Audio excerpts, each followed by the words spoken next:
On commence avec une nouvelle de dernière heure. C'est à Québec maintenant qu'on se dirige puisque les policiers ont procédé à une arrestation dans le dossier de cette tentative de meurtre survenue hier soir. Donc, cette femme transformée en torche humaine. Vous reconnaissez Pascal Robitaille dans les rues de Québec. Donc, vous êtes en compagnie du porte-parole de la police, Pascal. Oui, on nous confirme que l'arrestation a eu lieu du côté de Drummondville. On se trouve en compagnie du porte-parole du service de police de la Ville de Québec, Étienne Doyon. Qu'est-ce qui s'est passé ce matin?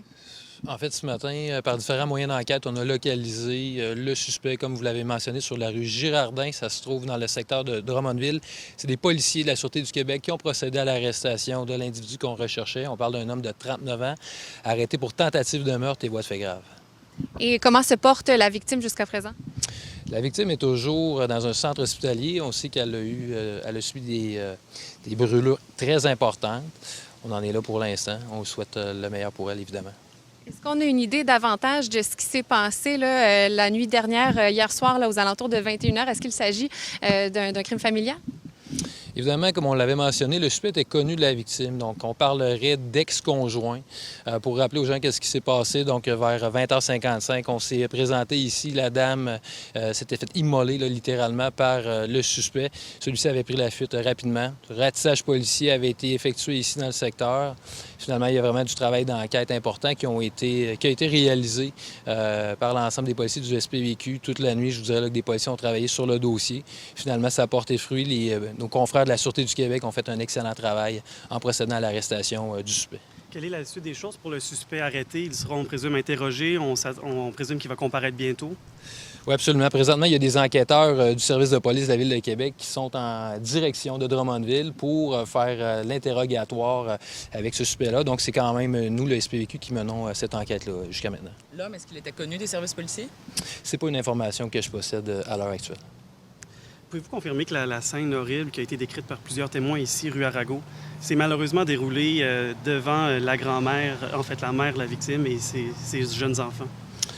Oui, on sait qu'il y avait des enfants qui ont été malheureusement témoins de l'incident et d'autres témoins également, qui ont d'ailleurs été rencontrés par les enquêteurs du SPVQ. Même les enfants?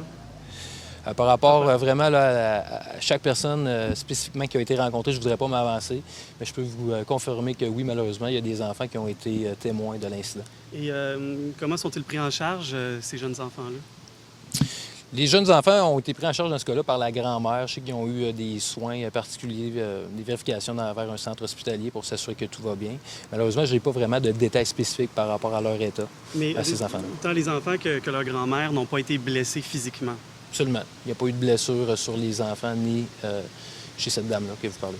Concernant l'arrestation à Drummondville, avez-vous un peu plus de détails? Est-ce que c'était une poursuite policière? Comment ils ont réussi à maîtriser le suspect? J'ai pas beaucoup de détails. C'est les policiers de la Sûreté du Québec qui ont procédé à l'arrestation du suspect aux abords d'un restaurant IW sur la rue Girardin à Drummondville. C'est tout près de l'autoroute. Savez-vous s'il a fait sa collaboration aux policiers, le suspect? J'ai pas d'indice contraire à cet effet-là, donc je peux pas m'avancer là, sur le sujet. Et on parle d'ex-conjoint. Est-ce que c'est le père des enfants?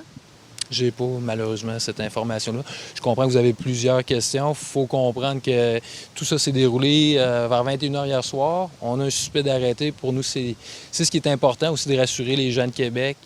Comme de quoi, on a procédé à l'arrestation de ce suspect-là et qui va être rencontré.